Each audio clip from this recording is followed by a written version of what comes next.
The late afternoon sun hung low over Belgium that December day in 1944, casting long shadows across the town of Stavelot.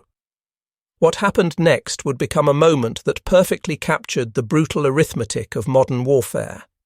American engineers stood gathered around what represented one of the most valuable concentrations of material on the Western Front at that moment, though it wasn't weapons or ammunition or even food. It was fuel. Thousands upon thousands of jerry cans, stacked in organized rows that stretched across several acres, each one filled with gasoline that could power tanks, trucks, and the entire machinery of mechanized war.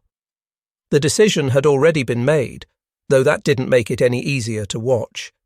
These men knew what those gallons represented. They knew how many ships had crossed the Atlantic to bring this fuel to Europe, how many refineries back home had worked around the clock to produce it, how many truck drivers had hauled it across France to position it exactly where the advancing armies would need it. And now they were going to set it all ablaze rather than let it fall into German hands. The first white phosphorus grenade went in, then another, and within seconds the carefully organized depot transformed into an inferno that roared with such intensity that men had to step back from the heat. Flames leaped higher than the church steeple, sending up a column of black smoke that could be seen for miles in every direction. The sound was enormous, a sustained thunder that overwhelmed every other noise in the town. To the east they could hear what was coming.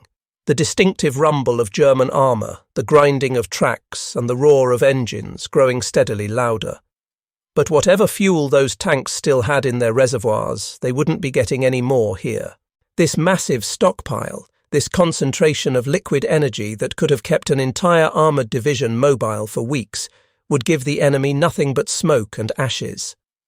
Understanding why this moment mattered requires stepping back 2 days earlier, to the morning when the German winter offensive began.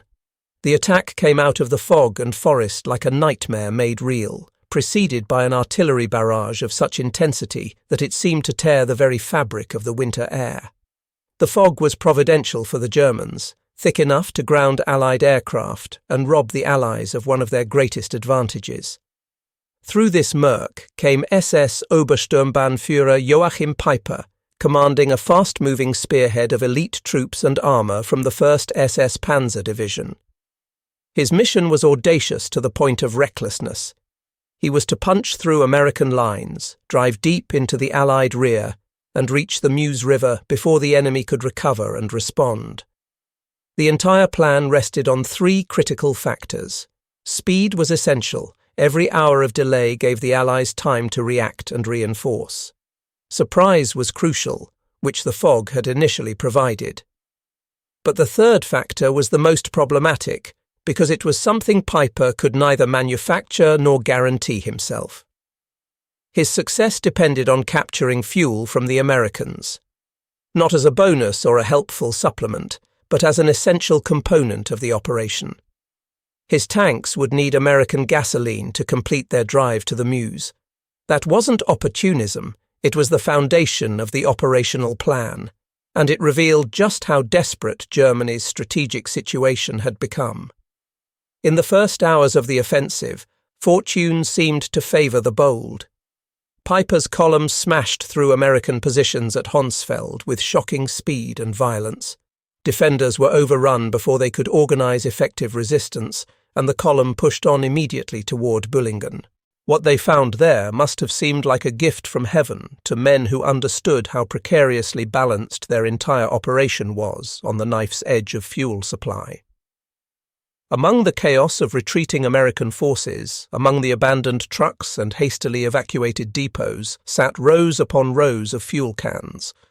American jerry cans, still full, perfectly usable. Engines that had been running on fumes suddenly coughed back to life.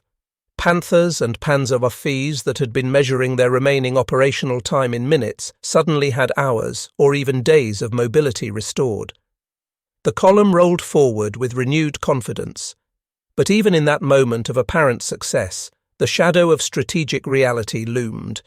Needing to capture enemy fuel on the first day of a major offensive isn't clever planning or tactical flexibility. It's an admission of fundamental weakness. The root cause lay not in the forests of the Ardennes, but in the industrial heartland of Germany, hundreds of miles away. In the months leading up to this offensive, Allied strategic bombing had systematically devastated Germany's synthetic fuel production capacity. The plants at Luna, at Blechhammer, and at other critical sites had been hit again and again. Each raid reduced output, and the cumulative effect was catastrophic. Production numbers fell off a cliff. The Luftwaffe curtailed training flights because there wasn't enough aviation fuel to waste on instruction. Student pilots went into combat with dangerously inadequate flight hours. Naval operations were similarly constrained, with U-boats spending more time in port than at sea because there wasn't fuel for deployments. The army cannibalized vehicles, pulling parts from some trucks to keep others running, concentrating dwindling resources on fewer and fewer operational units. Albert Speer, the armaments minister who was supposed to be performing miracles of production, had warned Hitler months earlier that fuel had become the breaking point of the entire German war effort. The warning was noted, discussed, and ultimately ignored. The offensive went ahead anyway, built on hope and desperation rather than logistical reality. Meanwhile, the Allies were demonstrating what industrial supremacy actually meant in modern warfare. When the ports reopened after the Normandy breakout and the subsequent race across France, American logisticians faced a challenge of staggering scope. They needed to push millions of gallons of fuel inland to keep the advancing armies mobile. The solution was characteristically American in its scale and pragmatism. They used every means available. Coastal tankers brought fuel to French ports, tank cars moved it along rebuilt railways, flexible pipeline carried it overland, and most famously, an endless stream of trucks hauled it day and night along dedicated routes. The Red Ball Express became legendary, though the men who actually did the work rarely received the recognition they deserved. The truck convoys were crewed largely by black soldiers, driving massive GMC 2.5-ton trucks in circuits that consumed more fuel than entire German divisions. These weren't specialized vehicles requiring unique parts or specialized maintenance. They were standardized, rugged machines that could be repaired with common parts and tools that any mechanic in the motor pool would have. When one broke down, another could cannibalize parts from it, or mechanics could fix it quickly because every truck was essentially the same. The trucks ran in both directions, full going forward, often empty coming back, maintaining a flow that kept fuel dumps replenished faster than combat units could drain them. Where roads didn't exist, American engineers simply built new ones. Where bridges were out, they threw up temporary spans. The entire supply system operated with an efficiency that German staff officers would have found almost incomprehensible if they had fully grasped its scale. The paper plan for the German offensive in the Ardennes had allocated just enough fuel to reach the Meuse River, provided absolutely everything went perfectly, and provided American stockpiles could be captured to make up the inevitable shortfalls. Both of those assumptions began collapsing almost immediately, within hours of the offensive's start. The terrain itself became an enemy. The Ardennes wasn't the flat tank country of Poland or the steppes of Russia. It was heavily forested, cut by rivers and streams, with roads that were more like improved trails than highways. These roads channeled German columns into predictable choke points where every delay cost time and fuel. The civilian road maps that German planners had relied on proved wildly optimistic about road quality and capacity. What looked passable on paper turned out to be narrow tracks that forced tanks to move in single file, where a single breakdown could halt an entire column for hours. Then there were the unexpected delays caused by enemy action. At Lanzerath, a single American reconnaissance platoon somehow managed to delay German armour far longer than should have been possible. These defenders didn't stop the advance or inflict devastating casualties, but they forced the Germans to deploy, to manoeuvre, to spend time and ammunition reducing the position. And all the while, the tanks sat with engines idling, burning fuel that could never be replaced. Every such delay compounded the problem. eating into reserves that were already inadequate for the distances that needed to be covered. When Piper's force reached Trois Ponts, they encountered another kind of American response.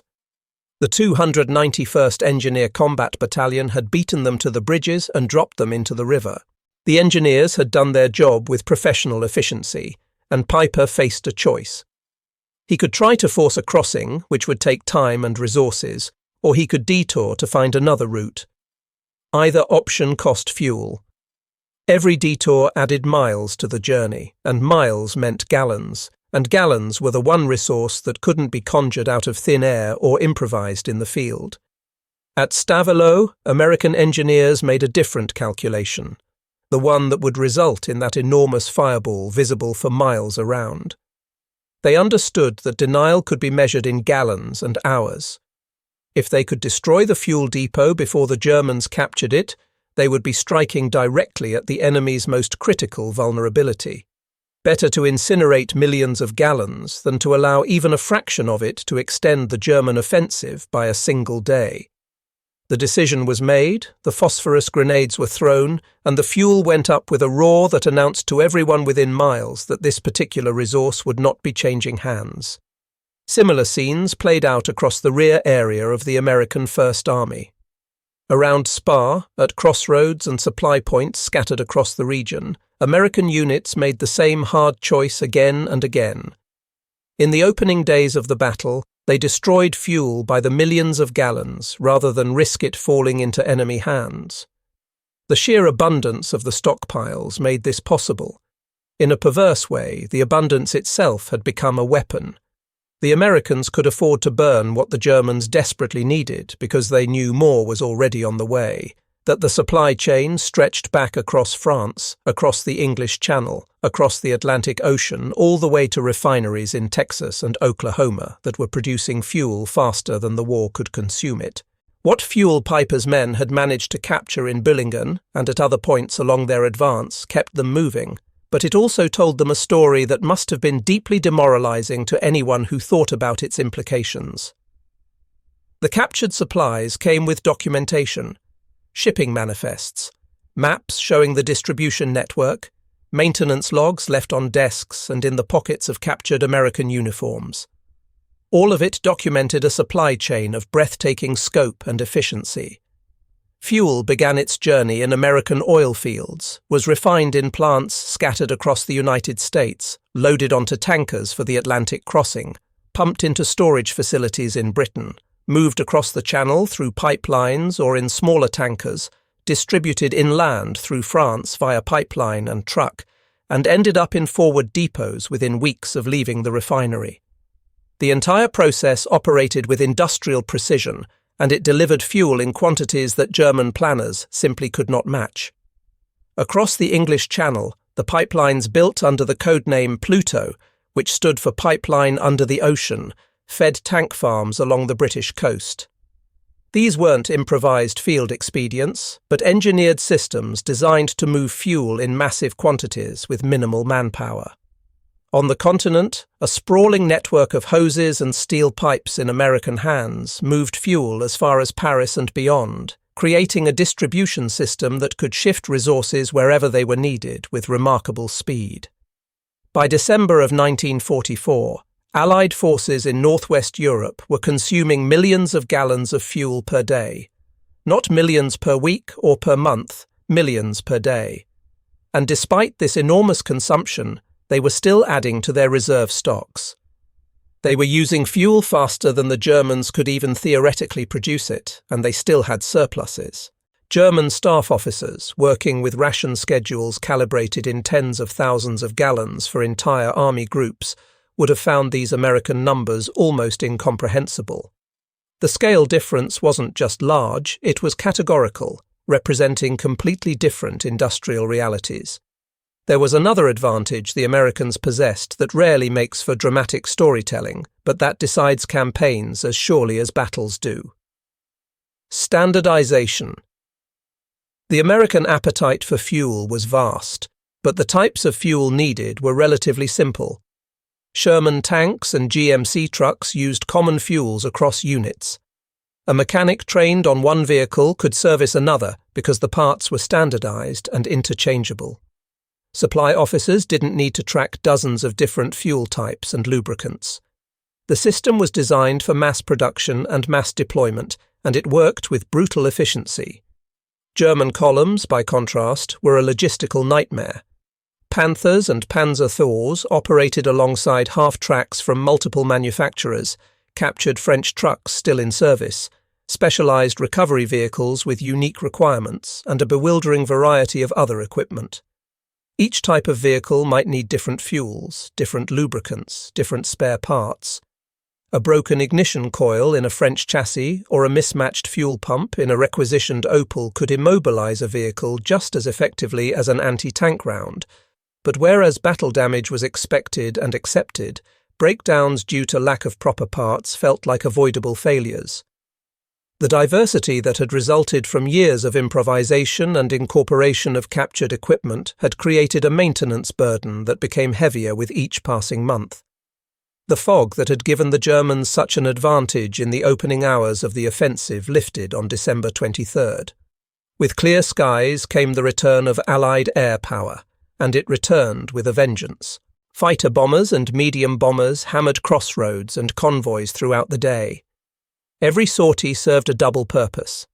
The aircraft consumed enormous quantities of aviation fuel in their operations, fuel that Germany could no longer spare for its own Luftwaffe, and each successful attack denied the Germans the ability to move and supply their ground forces. Roads became killing grounds. Trucks attempting to bring forward supplies were strafed and bombed. Columns attempting to maneuver were scattered and destroyed. The skies that had been neutral ground for the first few days became an active enemy that the Germans had no effective answer for. Pieper's spearhead, now west of La Glaise, was running on fumes in the most literal sense. Tanks were positioned defensively, not because that was the preferred tactical arrangement, but because there wasn't enough fuel to keep them mobile. Crews siphoned fuel from damaged or less critical vehicles to keep a handful able to move, hoping that one more push might achieve a breakthrough or that supplies might somehow reach them. Attempts to resupply by road foundered under constant air attack. Supply columns that set out from the German rear never made it to the forward positions or arrived with only a fraction of what they had started with. The moment of truth finally came when the available choices narrowed to one. Pieper and his men could abandon their vehicles and try to make it back to German lines on foot, or they could stay with the tanks and surrender.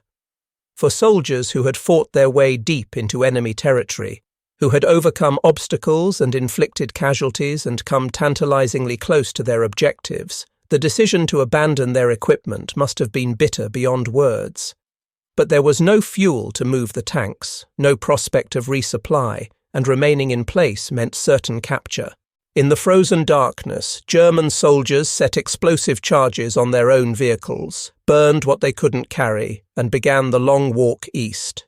The Battle of the Bulge is remembered for many things. The surrounded American forces at Bastogne holding out against overwhelming odds. The Malmedy massacre where German troops murdered American prisoners. The desperate fighting in snow and cold. The human drama and the brutality of close combat in winter conditions. All of that is part of the story, and all of it matters.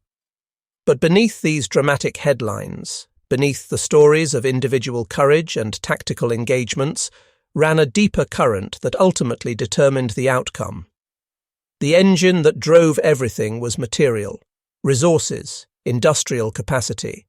The ability to produce, transport and employ fuel in quantities sufficient to keep a modern army mobile. The German army that fought in the Ardennes was skilled, experienced, and in many cases fanatically determined.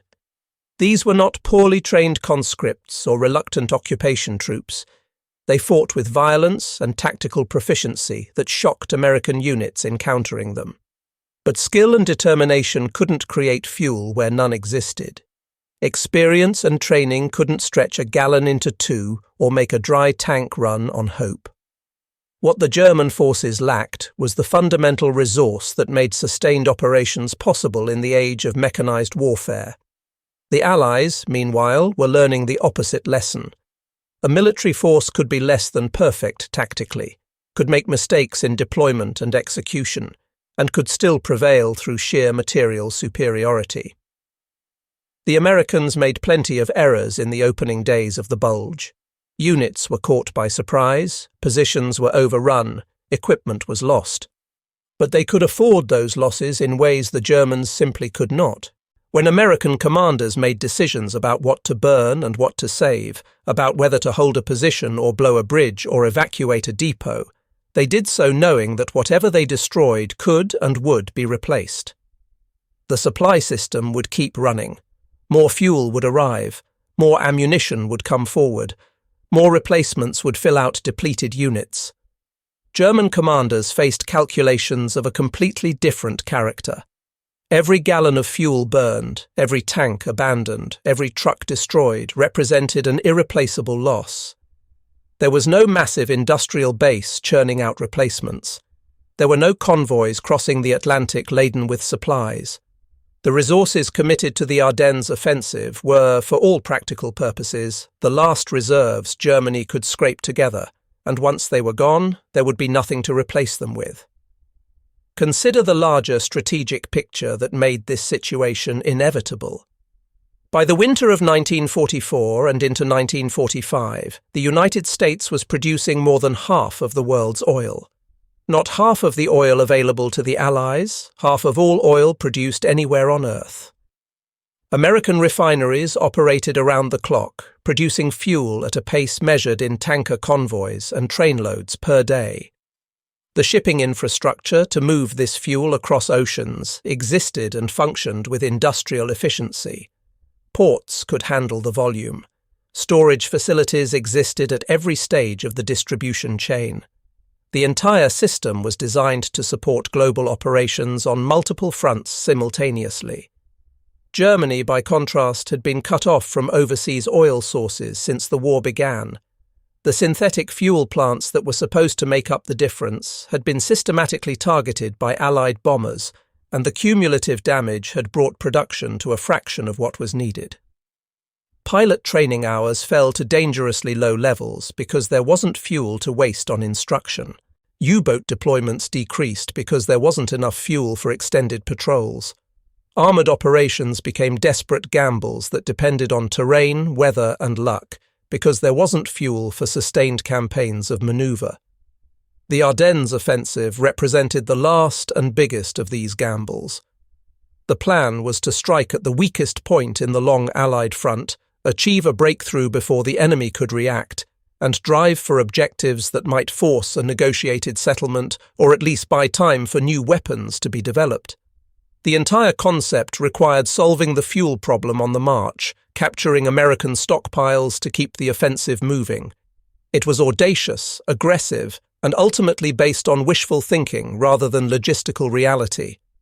The men who actually solved the fuel equation didn't wear glamorous insignia or led dramatic charges. They wore engineer castle pins and truck company patches. They were the ones who planted explosives on bridges at Trois Ponts and La Glaise, buying time with demolition charges. They were the ones who threw white phosphorus grenades into seas of stacked jerrycans at Stavelot and elsewhere, destroying millions of gallons rather than let it fuel German tanks. They were the ones who kept traffic flowing on roads carved through frozen clay, who repaired bombed sections overnight, who kept the entire distribution network functioning despite weather and enemy action and the sheer chaos of a fluid battlefield. These logistics troops had already stretched the supply line from the Normandy beaches all the way to the German border, a distance that would have seemed impossible at the start of the campaign. And when the situation demanded it, when the German offensive created a crisis that required rapid redeployment, they proved capable of pivoting entire armies on short notice. When General Patton received orders to turn his Third Army north and drive into the southern flank of the German salient, the roads were already being prepared, the fuel depots were being positioned, and the trucks were idling in organized rows waiting for orders.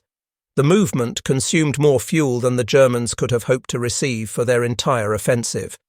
The Third Army used more fuel repositioning than Piper's Spearhead had available for its entire drive to the Meuse, and that movement happened in a matter of days, not weeks.